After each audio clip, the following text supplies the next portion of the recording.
Dogs are the most loyal companions for many people, also on a car drive. The Allianz Center for Technology has shown in several crash tests what has to be taken into account to protect not only yourself, but also your best friend. Various systems were used to secure dogs, starting with a special belt and harness system for smaller dogs to the transport box for different dog sizes.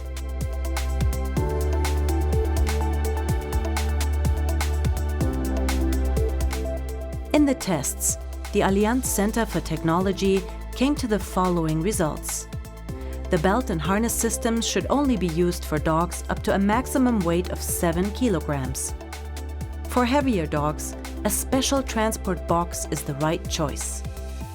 Unsecured dogs increase the risk of injury for human and animal in the event of an accident. It should also be noted that from a legal point of view, a pet in a vehicle is considered to be load. Securing goods and load is mandatory under German law.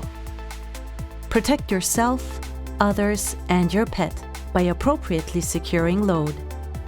The Allianz Center for Technology wishes you and your dog a good and accident-free journey.